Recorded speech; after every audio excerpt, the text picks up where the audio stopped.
4 chiffres semblent contradictoires à Galgouli. Hier, 0 passage officiel.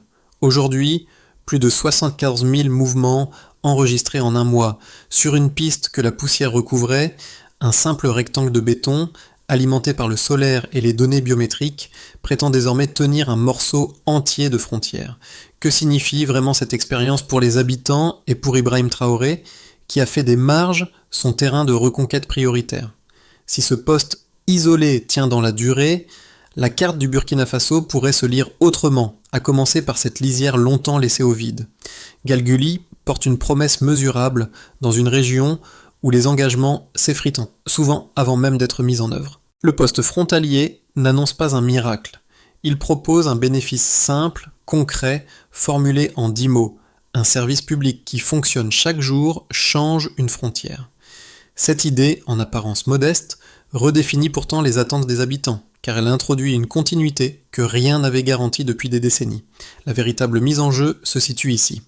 Si l'État apparaît, reste et assure une routine stable, alors la confiance s'enracine et devient une ressource aussi stratégique que l'infrastructure elle-même.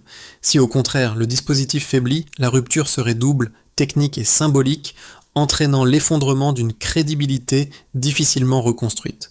Les premiers chiffres créent un micro-hook implicite. 74 000 passages et une baisse notable des incidents suggèrent un tournant, mais rien n'est encore assuré. Entre la promesse et sa preuve durable, chaque journée de fonctionnement ajoute ou retire un fragment de stabilité.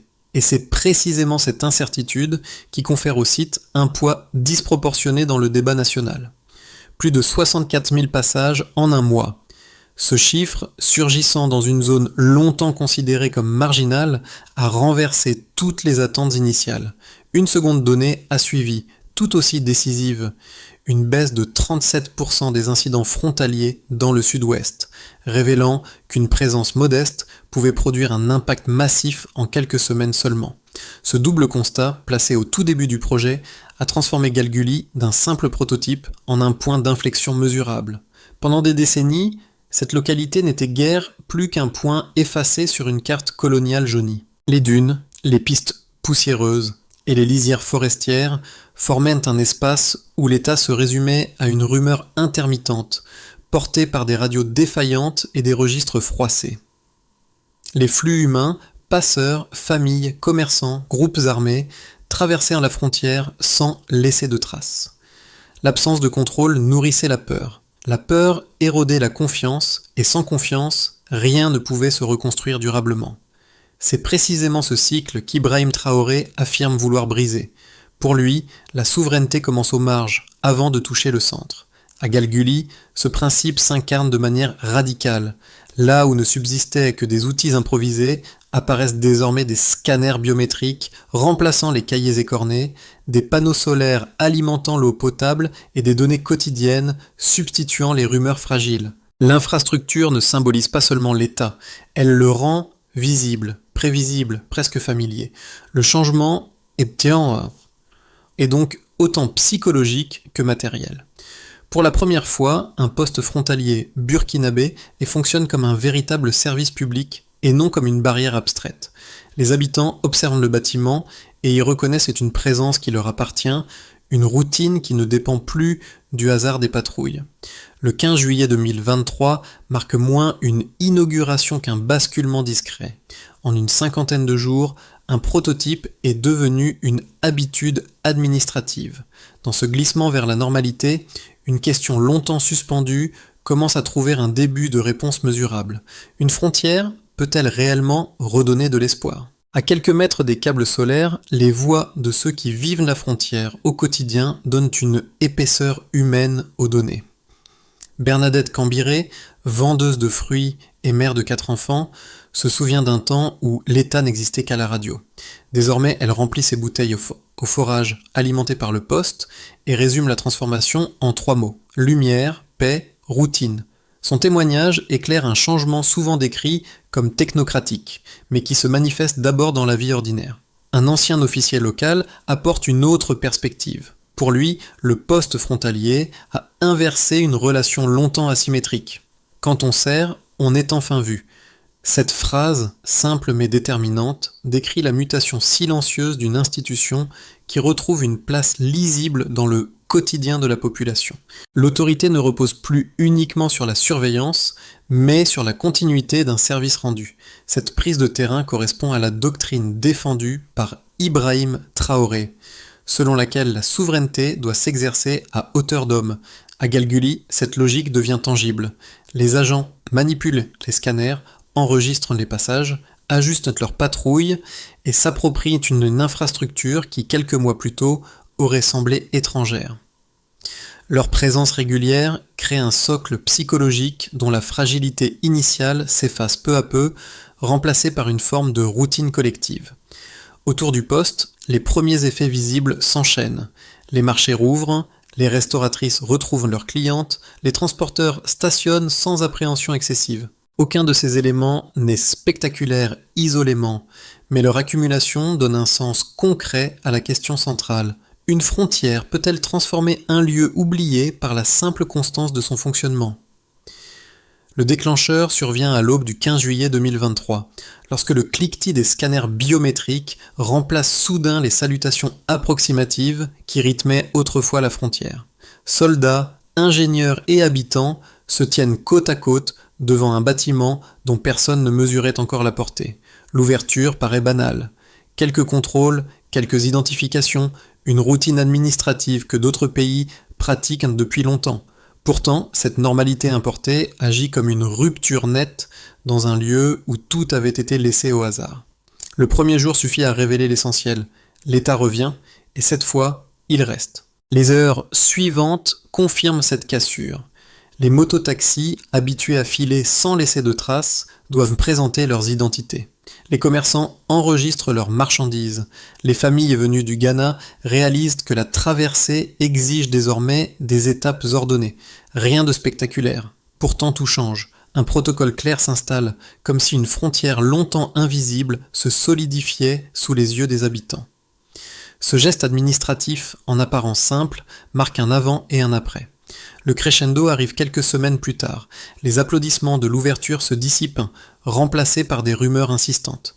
Certaines voix anonymes dénoncent une infrastructure contrôlée par l'étranger, d'autres prétendent que les panneaux solaires servent de relais d'espionnage. Ces murmures glissent vers le nord, où des groupes armés testent la solidité du dispositif. Leur objectif n'est pas de détruire le poste, mais d'exposer une vulnérabilité. Montrer que l'État reste fragile dès qu'il s'aventure loin du centre. À Ouagadougou, Ibrahim Traoré convoque un conseil de sécurité d'urgence.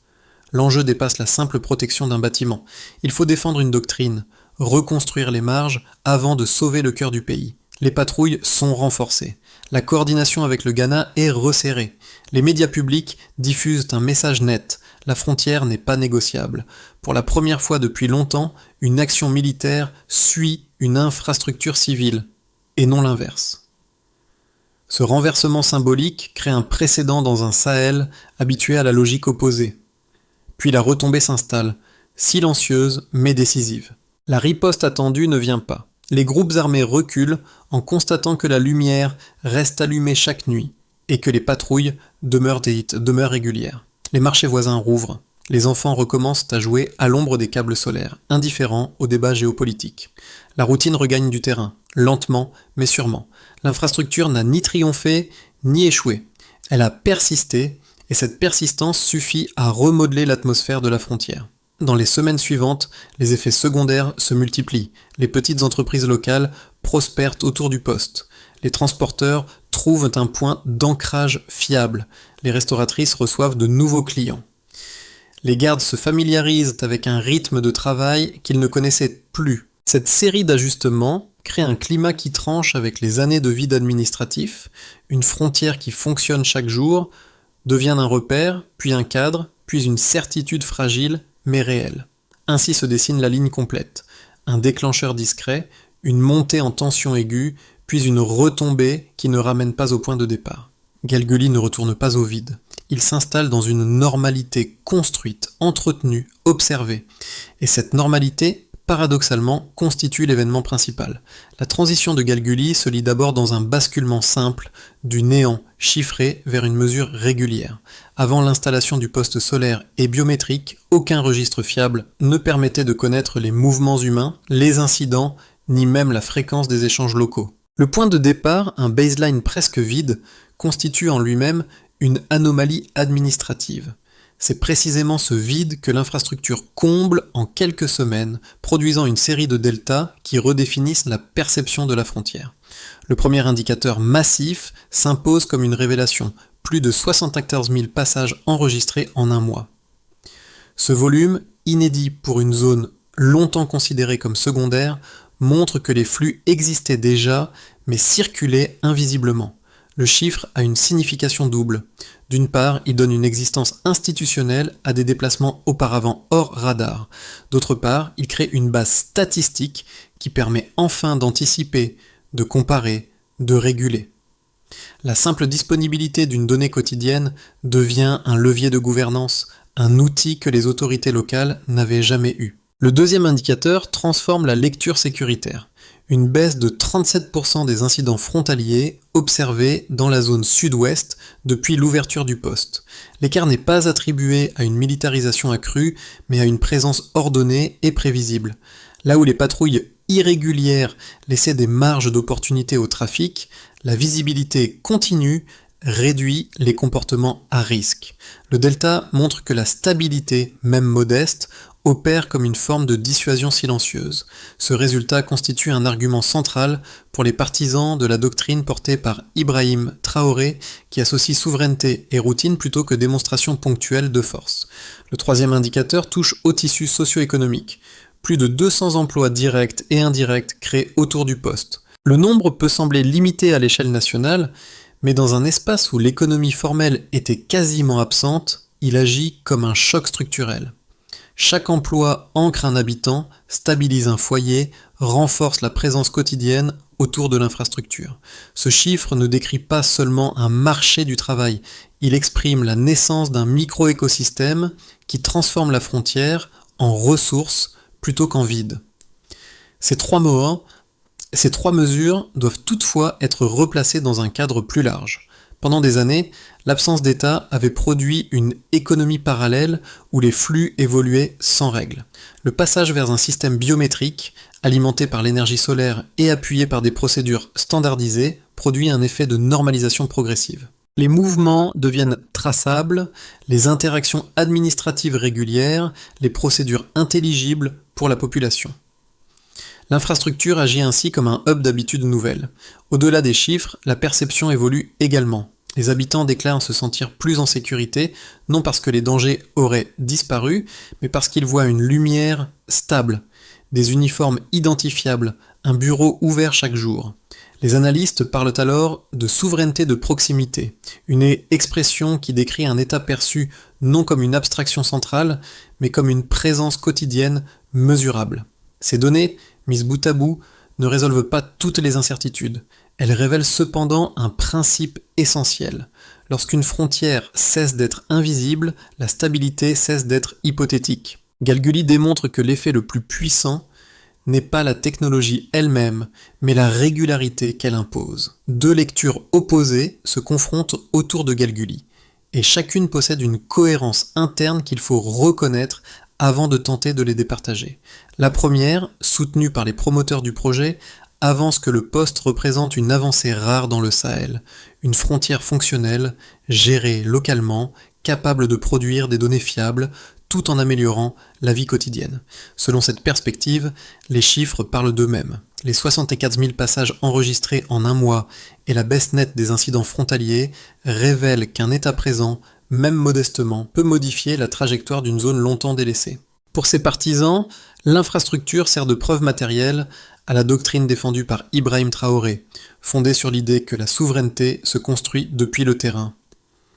La seconde lecture, portée par les critiques, souligne une tension persistante, la dépendance aux financements extérieurs. Allemagne, Japon, OIM, ces noms reviennent dans les discussions locales comme autant de signes que la modernisation n'efface pas la tutelle, elle la reconfigure. Selon cette vision, les scanners biométriques, Les panneaux solaires et les formations techniques constitueraient une façade africaine appuyée sur des fondations internationales.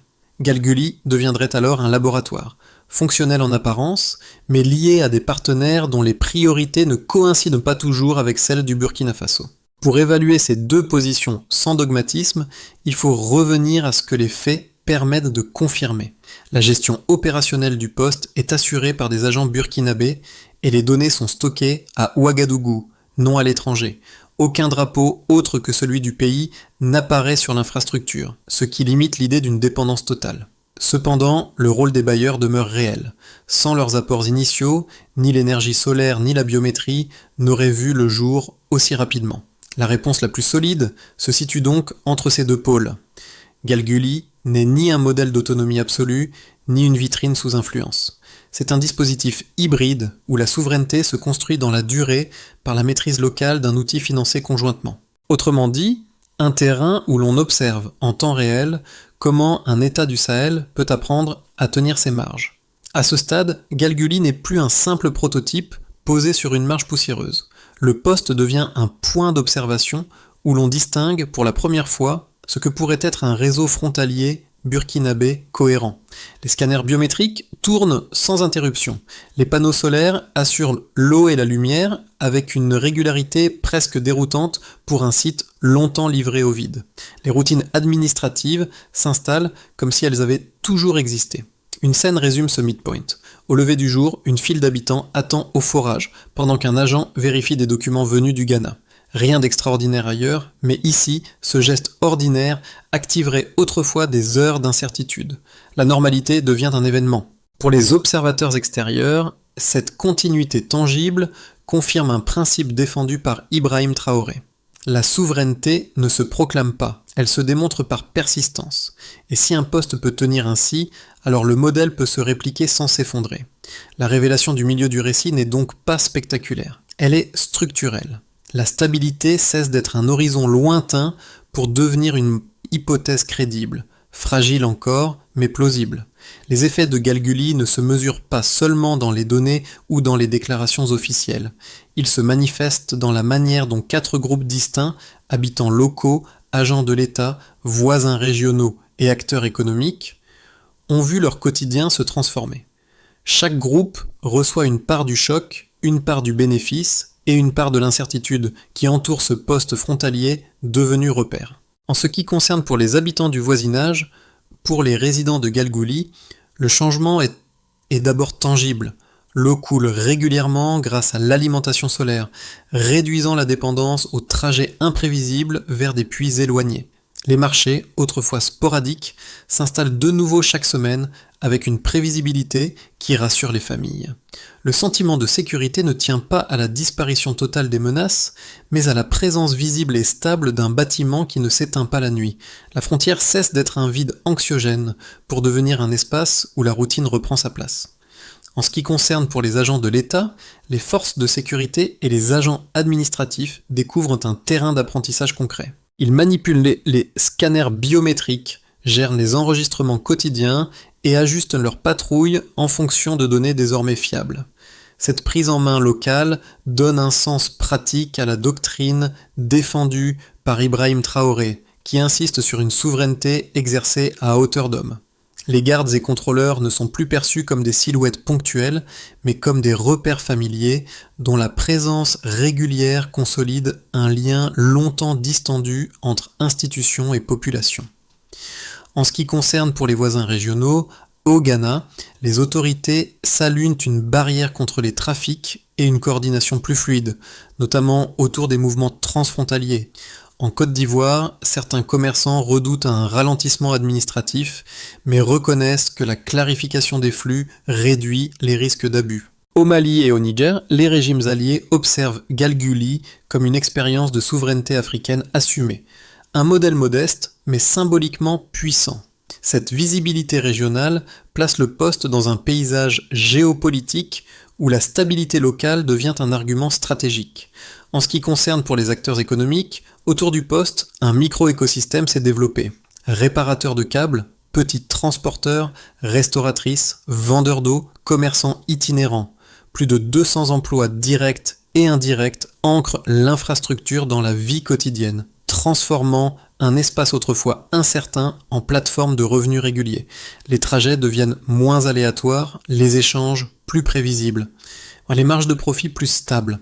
La frontière n'est plus perçue comme une zone à éviter, mais comme un point d'appui où l'activité économique peut respirer. Dans chacun de ces 4 horizons, la conséquence la plus profonde est à la même. La frontière, jadis invisible, devient un repère quotidien. Elle n'efface pas les fragilités, mais elle fournit une continuité qui restructure les comportements. Si cette constance perdure, Galguli pourrait devenir non pas une exception, mais la première pièce d'un réseau frontalier repensé. L'avenir de Galguli dépend moins d'un événement spectaculaire que d'une série de continuités techniques, humaines et politiques. Les 12 prochains mois peuvent prendre 3 formes distinctes: une trajectoire probable, un horizon favorable ou une dérive fragile. Chacune repose sur les mêmes données initiales, mais leurs implications divergent.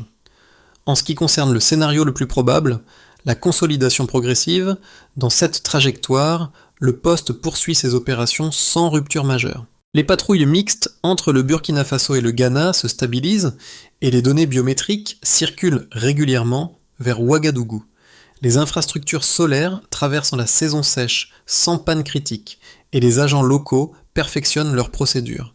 Galguli devient ainsi un point de référence opérationnel et son modèle se déploie lentement vers quelques sites pilotes, Dola, Madouba, Yendéré, selon une logique de duplication prudente. Rien d'éclatant, mais une consolidation régulière qui confirme l'intuition défendue par Ibrahim Traoré: reconstruire les marges, puis étendre la cohérence. En ce qui concerne le scénario optimiste, l'effet d'entraînement régional. Dans la version la plus favorable, Galguli inspire d'autres États du Sahel.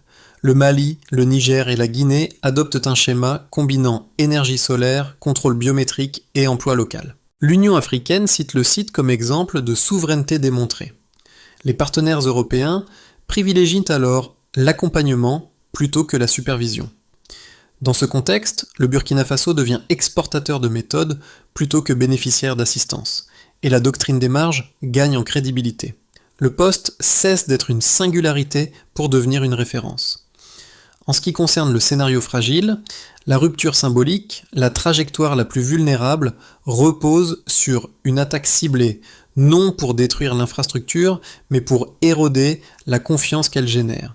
Une coupure prolongée, une panne orchestrée ou une intrusion numérique suffirait à relancer les doutes. Les bailleurs suspendraient leurs appuis et l'élan des réplicas s'arrêterait net. La communauté locale, privée de routine, retournerait à l'incertitude. Ici, ce n'est pas la technologie qui tomberait, mais la narration collective qui sous-tend son fonctionnement. Quant à ce qui peut guider la réflexion pour la suite, quel que soit le scénario, un principe demeure. Une frontière n'est stable que si sa routine l'est. Penser la souveraineté comme un processus, non comme un absolu, permet d'évaluer Galguli avec lucidité. Sa force tient moins à ses équipements qu'à la continuité qu'ils imposent. L'histoire de Galguli ne se limite pas aux chiffres et aux opérations quotidiennes. Elle produit un effet de résonance qui touche 3 cercles distincts de spectateurs, chacun y cherchant une signification différente. Ce poste frontalier, modeste en apparence, devient un miroir où chacun projette ses attentes, ses doutes ou ses espoirs. En ce qui concerne pour ceux qui vivent dans des zones fragiles, les habitants des régions périphériques y voient une démonstration rare. L'idée qu'un service public peut fonctionner sans interruption. Galguli devient pour eux une preuve concrète que la stabilité n'est pas un luxe réservé au capital. Voir des uniformes identifiables, une lumière constante ou un forage qui ne s'arrête pas crée un sentiment de sécurité qui dépasse les déclarations officielles. La frontière cesse d'être un espace abstrait. Elle devient une routine protectrice. En ce qui concerne pour le public national observant à distance, beaucoup de citoyens y lisent un symbole plus large, la possibilité d'un État qui s'ancre à nouveau dans ses marges. Ils interprètent Galguli comme un test grandeur nature de la capacité institutionnelle du pays. Les données quotidiennes donnent une matérialité nouvelle au débat public, longtemps saturé d'annonces sans preuve. Ce type de fonctionnement continu offre un repère rare dans un paysage politique souvent dominé par l'urgence. En ce qui concerne pour les esprits pragmatiques cherchant des pistes d'action, Galguli fournit un exemple concret de ce qui peut se produire lorsque des routines simples, vérifier, enregistrer, éclairer, maintenir, sont tenues sans relâche. Cette cohérence inspire ceux qui cherchent des leviers réalistes plutôt que des transformations spectaculaires. Le poste devient un cas d'école. Un espace où la stabilité n'est pas proclamée, mais fabriquée chaque jour par un ensemble de gestes modestes. Pour que Galgouli passe du statut de prototype à celui de politique durable, il faut une mécanique précise, dégager des slogans et ancrée dans la continuité. La doctrine portée par Ibrahim Traoré, centrée sur la souveraineté exercée depuis les marges, ne peut tenir que si elle s'appuie sur une série d'étapes mesurables. Voici la trajectoire minimale pour les 12 prochains mois. En ce qui concerne consolider, chaque jour, sans interruption, les équipes locales assurent la maintenance solaire, le suivi biométrique et les relevés de données hebdomadaires. Le critère est simple, 0 coupure non planifiée pendant 30 jours consécutifs. Une frontière fiable commence par un service ininterrompu. En ce qui concerne répliquer, d'ici la fin de l'année, le ministère de la Sécurité sélectionne une douzaine de sites prioritaires, dont Dola, Yandere et Madouba, pour étendre le modèle. Chaque nouveau poste reprend le triptyque énergie solaire, biométrie, emploi communautaire. L'indicateur central, ouverture de 4 sites pleinement opérationnels dans les 12 mois. En ce qui concerne encadrer, tous les trimestres, des audits indépendants menés notamment avec l'appui technique de l'OIM vérifient la protection des données, l'usage correct des dispositifs et la qualité des procédures. Le gouvernement publie ses rapports pour instaurer une transparence qui rassure habitants et partenaires. La mesure clé, aucun incident grave lié à la gestion des informations. En ce qui concerne ancrer, chaque jour dans les villages voisins, il s'agit de transformer la sécurité en routine visible. Bureau ouvert, éclairage stable, agent identifiable. Le test de réussite est perceptif. Les habitants disent se sentir en sécurité sans y penser, signe qu'une habitude s'est installée. En ce qui concerne relier, avant la fin de l'année, Burkina Faso, Ghana et Côte d'Ivoire mettent en place des corridors conjoints, partagent des données non nominatives et coordonnent les patrouilles. L'indicateur, baisse continue des incidents transfrontaliers dans les 3 zones concernées. L'image revient comme un fil discret. Bernadette Cambiré alignant ses bouteilles au bord du forage solaire, puisant une eau qui n'existait pas avant l'installation du poste. Ce geste simple, aperçu tôt dans le récit, prend ici une valeur symbolique. Il raconte ce que les discours peinent à saisir. Une frontière ne change pas un pays par un éclat, mais par la répétition quotidienne d'actes modestes. À Galgouli, cette répétition est devenue une respiration collective. Autour du bâtiment, les câbles vibrent sous la chaleur, les uniformes saluent, les enfants jouent à l'ombre du drapeau. Ce décor ordinaire est pourtant nouveau. Il marque le retour d'une présence qui n'était plus sûre.